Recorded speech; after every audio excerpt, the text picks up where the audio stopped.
जर तुम्ही second hand phone घ्यायला जाणार असाल तर 1 मिनिट थांबा, कारण मला माहिती आहे तुम्ही सेकंड हँड फोन फक्त वरून पाहून घेऊन येणार, पण जर फोन आतून खराब निघाला तर. म्हणूनच सेकंड हँड फोन घेतल्यावर ह्या 3 गोष्टी लगेच चेक करा. नंबर 1, फोनमध्ये कोणताही ॲप लॉंग प्रेस करून स्क्रीनवर सगळीकडे फिरवा. यामुळे तुम्हाला समजेल की फोनची स्क्रीन कुठे खराब तर नाही ना, किंवा फोनमध्ये डेड पिक्सल तर नाहीत ना. नंबर 2, प्ले स्टोअर ओपन करा आणि फोन डॉक्टर प्लस ॲप हे डाउनलोड करा. आता ॲप ओपन करून त्यात येणाऱ्या प्ले आयकॉनवर क्लिक करा. हे ॲप त्या फोनचे स्पीकर, सेन्सर आणि इतर फीचर्स टेस्ट करेल आणि तुम्हाला पूर्ण रिपोर्ट बनवून देईल. म्हणजे फोनमध्ये काय खराब आहे आणि काय चांगलं आहे हे सगळं तुम्हाला समजेल. नंबर 3, पण सगळ्यात इम्पॉर्टंट, तुम्ही जो फोन घेताय तो चोरीचा तर नाही ना.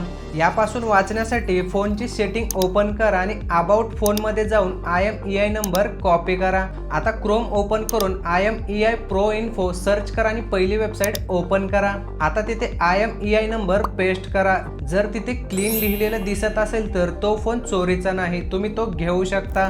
तर जर तिथे ब्लॉक्ड किंवा ब्लॅकलिस्ट दिसत असेल तर तो फोन घेऊ नका, नाहीतर पोलीस असं पकडतील मग. बाकी ही माहिती त्यांच्यापर्यंत नक्की शेअर करा जे नेहमी सेकंड हँड फोन घेतात.